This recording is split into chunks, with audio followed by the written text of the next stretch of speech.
gonna be a practice run.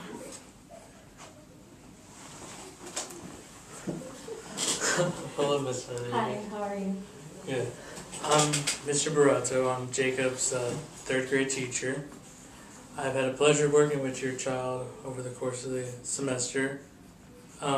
We have this meeting today because we're going to discuss the Iowa State Basic Skills test that Jacob completed in December here at Happy Time Elementary. We're going to go over these test scores together from the East Independent School District in the San Antonio area. An achievement test is a standardized test used to measure acquired learning in a specific subject areas like reading or math. That's stated like right here, where it says reading and math. Okay. This is a different form from an intelligence test, which measures potential ability or learning capacity.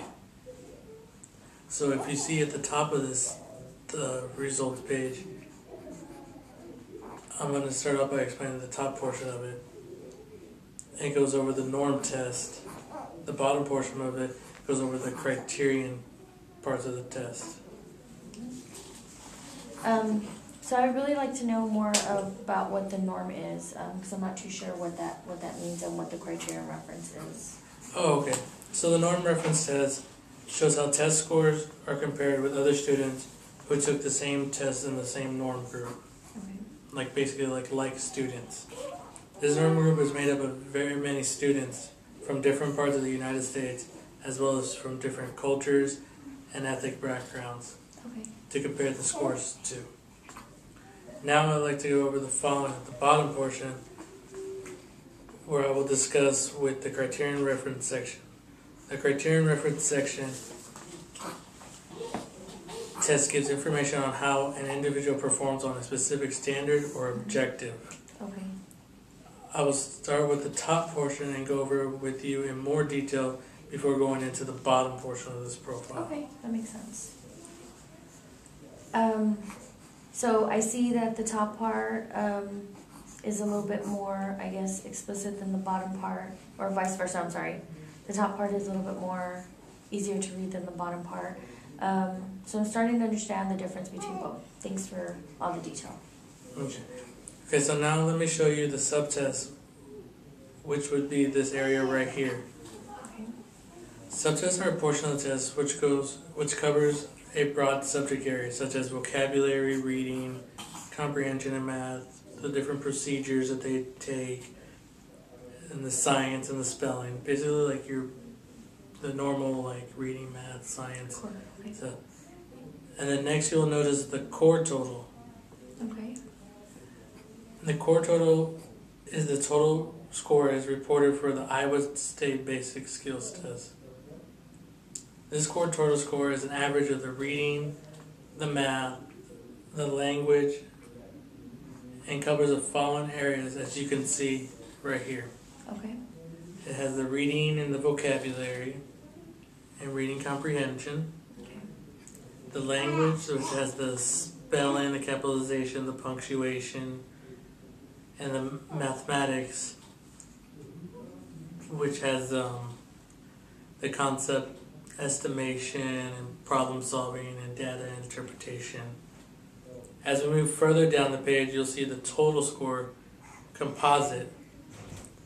This is the average of the reading and the language, mathematics, social studies, and science test scores. Okay. There's also a chart that shows like the different bell curves as far as what Jacob scored based on all. It has all this information plotted out on one big graph. Okay. Okay, so the standard scores are all the common characteristics that separate them from other scores. Okay. One characteristic is that they all assume that the student scores are normally distributed. It is mostly true that students achieve scores in approximately normal distribution. It would not be appropriate to use standard scores to report students' achievement if the scores were not normally distributed. So these are normally things that we go over day by day and constantly brought up during the class. Okay. Now in standard scores, student scores are expressed using a mean and a standard deviation. The standard score, the SS, which you can see at the top of this graph, is a number that describes Jacob's location on a scale. If you look at this area on Jacob's Iowa test of basic skills, this is what Jacob's standard scores look like. Corresponding to average performance or mean of the norm group of the Iowa State Basic Skills Test. Okay, so now let's discuss Jacob's SS for reading. Okay. He has a total at 206, so his total score was 206. Now looking at the bell curve right here, you can see the mean and average is located at 500. So Jacob scored right here.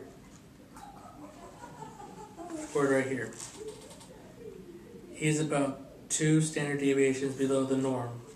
Okay. Now take a look at Jacob's total math SS, which is 214. Again, the mean is at 500. So again, Jacob scored 2 standard deviations below the norm group.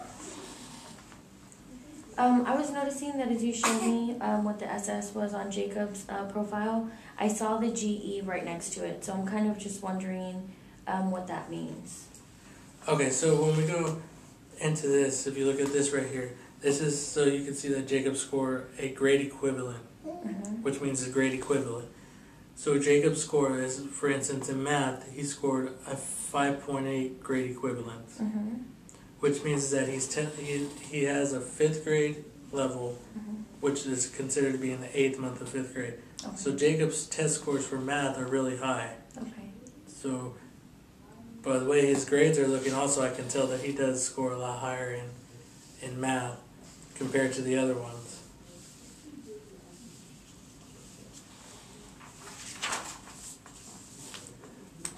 Now the NS is a Stay 9 scores, and they're broken up into 3 different areas. Okay. So the first area is 1 through 3, that's the low portion. Then it goes 4 through 6, and that's the middle area of the graph. And then 7 through 9 is the upper area. Okay. So now let's look at his vocabulary score. On the NS, Jacob scored an 8. So if we look at the bell curve, if we go right here at the 8, Jacob scored above average on this. Okay. So based on this test, are there any areas where Jacob scored below average on? Yes, there's one portion where he scored below his average, but not by very much. And that was the listening portion of reading, which is nothing to worry about considering this is not exactly precise. Because when you talk about the Stat 9, it's an easy way to look at where he is, but it's not always precise. It's not as precise as if we broke it down into the standardized testing. Okay. Now, the criterion reference, which is the bottom portion of this thing, it breaks it down into different subtests, which is more specific for like specific standards and or objectives. So it takes these and it breaks it down into each category, like what's under each category. It tells you like usage of expression. It has the nouns, the pronouns, and then it goes to verbs and just different things that we go over throughout the year. Okay. So as we look down the list, do you see any subtest areas that you don't understand? I see how Jacob is doing in all his subjects. What do these abbreviations mean on the top of the rows? If you look at these abbreviations, so when you look down the lower portion of these tests, you can see where Jacob scored individually, right? So now where it says total items, right here, that's the total number of questions they asked for that specific subtest. I see. So like for vocabulary, they asked them a total of 29 questions. Okay. Now if you go over to the number attempted, which is the next column, it shows how many of those total items Jacob attempted to answer. Okay. So for most of them, which we taught him, was to answer every question as best as you could. Okay. Try not to leave any blank. It helps more for their understanding so we can see actually where he is and his strong points. Okay. And then if you go to the next portion, it says percentage correct by the student. Mm-hmm. And then next to that column is the percentage correct by the same grade level Jacob's in as a nation. Okay. So they get them all from the whole and they put them all in one. Okay. Now, as you can see, some of Jacob's strong points were math, like we were talking about earlier. Okay. Out of adding with whole numbers and subtracting with whole numbers, there was 8 questions for each, and Jacob actually got them all correct. So he got 100% in those. And you can see, as in science, Jacob also did get 100 as the Earth and space. Mm-hmm. So if you notice that math and science, they kind of go together, so that's kind of expected. But on this other part, he scored a little bit lower in the punctuation with the commas and the end punctuation. Mm-hmm. But that's not so weird. That's a little bit more common. Now, with all these weak parts of this, there are different things that we can do for those weak areas. We can